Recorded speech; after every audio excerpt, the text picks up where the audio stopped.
Oi, gente. Eu sou Rosane Jerônimo, eu sou terapeuta especialista na área clínica institucional, pedagoga, docente de ensino superior, psicanalista, neuropsicopedagoga, psicopedagoga, psicomotricista. Então, eu trabalho numa instituição como psicopedagoga, psicanalista e psicomotricista e trabalho na clínica como neuropsicopedagoga e psicanalista, né? A separar. Então, estou aqui para falar para vocês um pouquinho sobre, o TDAH, né? Então, a gente tem vários materiais que avaliam o TDAH. Tem os materiais, esses aqui são pagos, né? Tem um custo. E tem os materiais gratuitos, que são as escalas que nós encontramos online. Nós temos a escala do SNAP 4, que tem, na realidade ele tem 26 itens, porém no Brasil só são liberados 18 itens, né? Onde a gente tem os pontos caracterizados para contagem de uma sequência a outra, e contabiliza-se 6 itens, e esses itens são caracterizados de acordo com cada parte de critério. Nós temos também as escalas que são utilizadas. Essa aqui é a mais nova que tem, que foi lançada pela cadê o nome dela? Edilene, dos professores. Pena que eu perdi o curso, teve um curso bom, maravilhoso. Esse aqui você envia direto para os professores, para casa. Os outros você tem opções, né, para crianças, adolescentes. Tem de adulto, eu não comprei ainda, não comprei. E o de pais, né?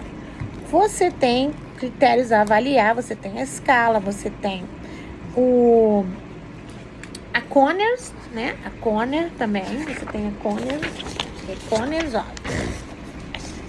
para professores e para pais, onde você tem os critérios de contagem de pontos e as respostas, né? De 1 a 3, valendo, que é de 0 a 3, as pontuações, aonde a pontuação para a versão dos pais contam 58 pontos e para sala de aula com os professores 62 pontos. E você tem as escalas, você encontra, né? Você encontra essas escalas aqui, gente. Vocês encontram nos sites, tá? Para baixarem, ó. Essa aqui das crianças e essa daqui dos adultos. Tá? Então, ela vem assim, ó. Todo mundo deve conhecer essa. Essa aqui é o SNAP 4, né? Essa, ó. Você vai pegar elas assim, ó. Ela assim, verdinha, ó. Verdinha. Então, essa daqui é que tem 26 itens. Só que essa parte aqui, a gente só analisa até o 19. É 19? A gente utiliza a outra parte. A gente não utiliza outra parte porque no Brasil não foi autorizado, né, esse critério, que é até 18. Então, a gente vê 6 sintomas até de 1 a 9, né, bastante ou demais, e de 10 a 18, também bastante ou demais. Os outros sintomas, se fosse usar todos, seria somado e dividido por 26, para achar o critério. Mas no Brasil só é permitido até 18. E essa escala de adulto também, olha, que tem as duas partes para você analisar, né? E ele utiliza o critério também de 1 a 9 para verificar se tem quatro itens que estejam nessa frequência, né? Frequentemente. Então, assim, essas escalas aqui você encontra gratuita, muito, muito bom. E, assim, você tem várias alternativas. Por exemplo, você pode pegar, eu pego essas escalas, eu coloco no formulário e envio para a escola para me adiantar. ou mando o papel, depende muito, né? Então, assim, a gente tem esse livro aqui, gente, é muito maravilhoso. Com a Nova Lei, é lógico que ele ficou para trás, mas assim, o que ele tem de conteúdo a oferecer aqui, de uma triagem a ser feita com os pais e professores, e as indicações que ele dá para a escola e para os pais, é muito boa. Então, assim, ele oferece uma triagem para você que o pai vai ter que analisar, e o professor também, tá? E dando 2 exemplos, pelo menos, de que tenha acontecido o caso que é apresentado. Então, assim, ele pergunta se tem agressividade quando é contrariado, se desafiando o professor, com o comportamento, com as ideias. E aí ele vai tendo, em relação às atitudes com os professores, as atitudes com os pares, as atitudes em rendimento escolar, em foco de atenção e comportamento, né? Então ele faz todo isso. E isso é baseado no DSM-5, né? Nessa escala do SNAP. Aí, com os pais, ele verifica a relação com os pais, a relação com os familiares, a relação de desempenho e rendimento escolar, a posição com os pais, e do comportamento. E aí, é realizada também uma sequência de orientações para a família e uma sequência para a escola. É muito bacana. E a autora aqui, tá? A Lilian Cunha, ela dá um modelo de anamnese, tá? Ela também sugere atividades a serem executadas. Ela tem, atividades, né? As provas piagetianas, que são excelentes para avaliar o nível, né, da operação funcional da criança. Ela tem Uno, família, ela tem jogos, ela tem indicações de tudo que aquela criança pode operar e qual a atenção dessa criança mediante a isso, qual o comportamento dessa criança, como que essa criança reage com esses níveis de funcional. E ela também, determina aqui os critérios, de acordo, né? O critério A, o critério B, o critério D.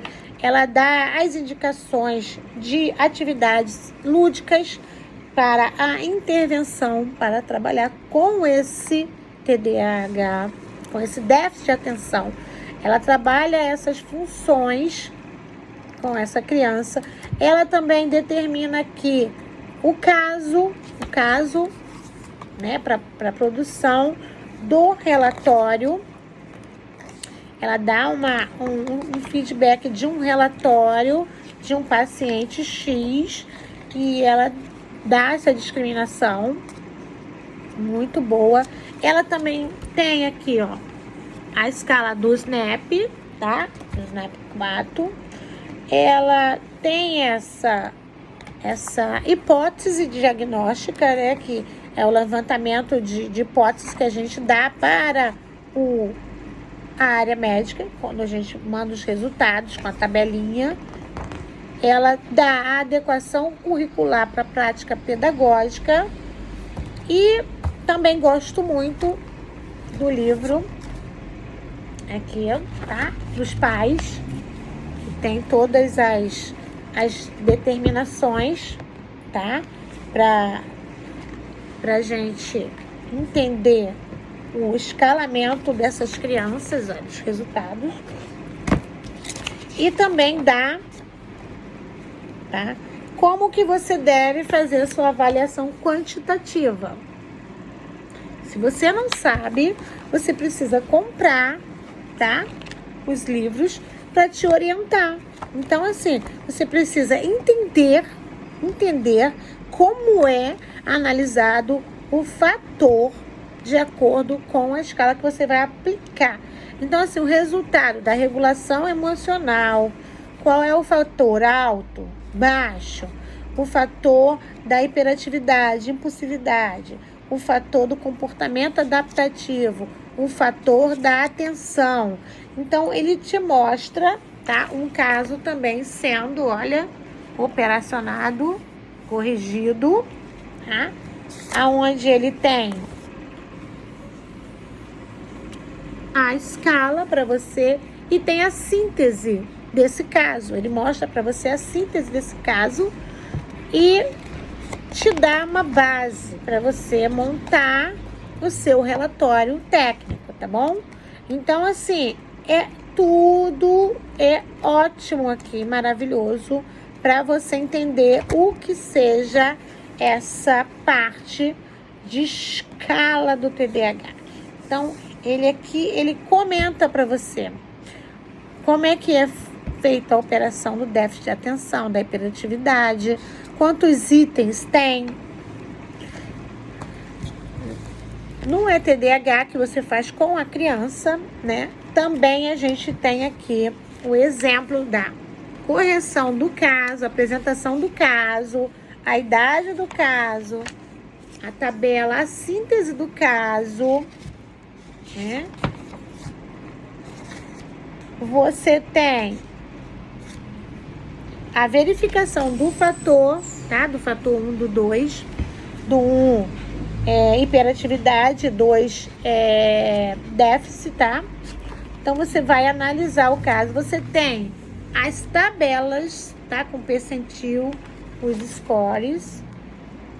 Você tem todo o estudo, tá? Psicométrico. Você tem a descrição da amostra. Você tem um feedback sobre os critérios. Critério A, desatenção. O impulsividade, né? Do A. E você vai analisando com a criança esse critério. Então, essas escalas você compra, tá? Na editora, ó, custa R$260 a folha de aplicação. Você compra o seu PDF para você aplicar. Por quê, gente? Os testes têm que ser original. O teste tem que ser original porque você tem que guardar esse teste por um tempo de 5 anos. Ninguém pode ver esse teste, só você. Só que você tem que guardar ele por 5 anos. E se a justiça determinar que você tem que apresentar, você vai apresentar. Senão, esse teste vai ficar guardado no seu arquivo durante 5 anos para você ter como comprovar que você aplicou esse teste e que foi a criança que fez, o pai que fez, enfim. Você não precisa mostrar o teste para o pai, você apenas pode perguntar para ele e você vai fazendo as suas anotações para auxiliar na sua síntese, tá? E também você vai ver a aplicação. E com os professores, você vai mandar para eles, né, a folhinha. Esse aqui é o que você encontra na internet. E o novo, que é esse aqui, né, que é o livro também, que tem aqui, ó, os scores, tem as tabelas, tem o teste, tem aqui dentro para você olhar, né, os resultados. Olha, o teste é um bloquinho, eu não tô com bloquinho agora, eu tô com um feed, mas é um caderno com várias páginas, né, e a folha de correção.